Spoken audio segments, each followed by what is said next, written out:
Trzeci dzień targów Musik Messe. Oczywiście niespodzianek coraz więcej. Chwila wytchnienia przy barze, można odpocząć. Tym przyjemniej, jeżeli obok siedzi bardzo wytrawny gość. A obok mnie siedzi Paul Rivera, założyciel i właściciel firmy Rivera Amps. Hello, Paul. Hi, how are you? I'm fine, very well, thank you. And how are you? Very happy to be here, enjoying the Messe. Okay, Paul, you make amplifiers, don't you? Yes, that's right. That's right. And when did you actually start?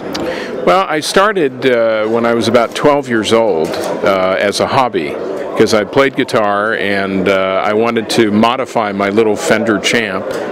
And so I tried to add reverb to it. Unfortunately, I blew it up. So that was my first amp repair, was my own amplifier with the smoke. My father came into the room, saw a huge fire in the amplifier. Is there anything wrong, son? And that's really how I started. I was into amateur radio, and so I had some familiarity with electronics, and I kind of combined the two. I opened my first repair shop in New York City when I was 15, and Eddie Bell Guitars in Manhattan.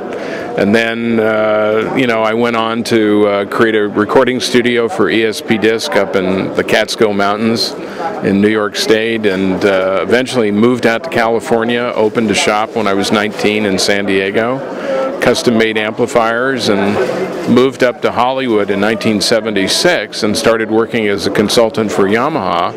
And by 1977, I was designing products for Yamaha as a consultant, and started developing a clientele in Hollywood with many famous musicians such as Larry Carlton and Robin Ford, and even Nashville musicians like Chet Atkins and Reggie Young.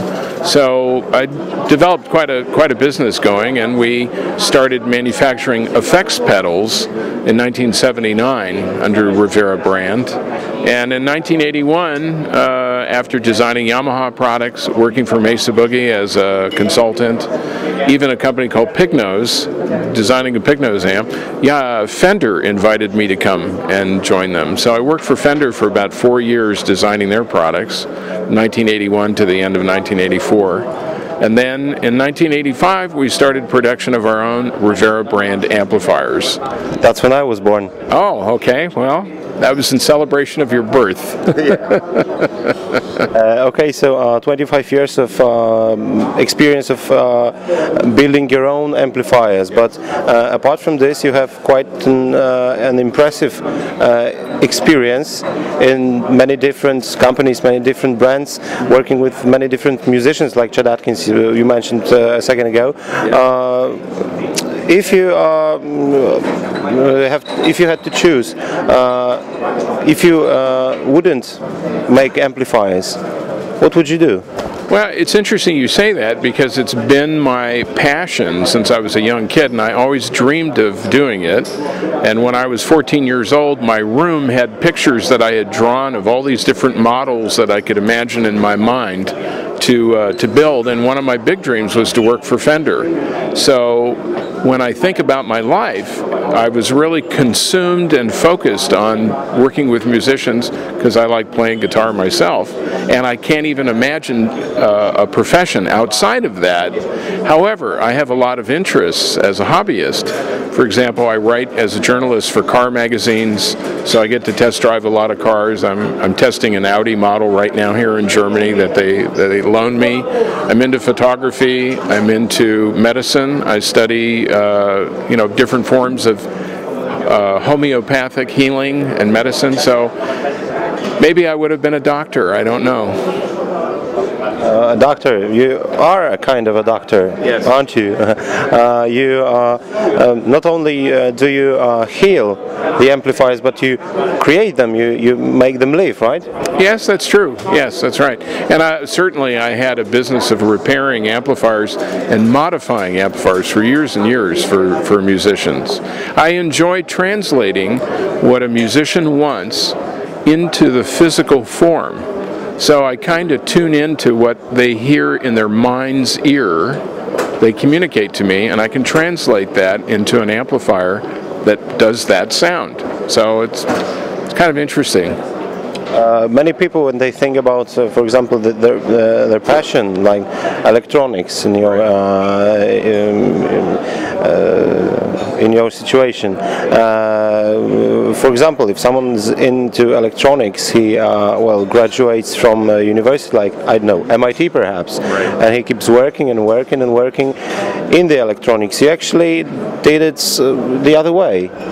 Yeah, that's true. That's a normal course, but it depends on, for example, if you go to a university, there is absolutely no instruction on being able to create a great sounding amplifier.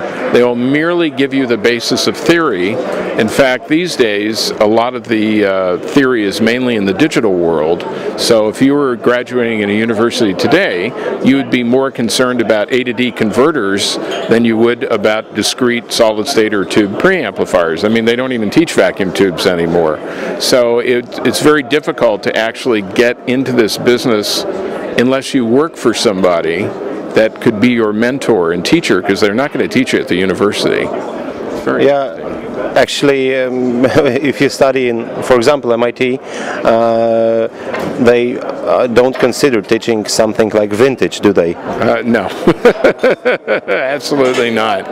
Let's do a vintage space shuttle. Yeah, yes, exactly. A vintage space shuttle. That would be interesting. Definitely, it would be interesting, but it could be tragic, unfortunately.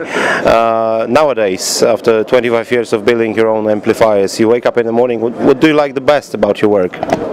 I think what I like the best is working with musicians. Because, for example, let's say you're in the computer business. There's no joy, there's no soul, there's no communication with the end user. I mean, okay, it makes digits and you see numbers on the screen, wow, wee. But when you actually hear somebody play, I mean, music to me is getting close to God. And that's what I really love about music, because it was given to us as such a gift, and it's so beautiful.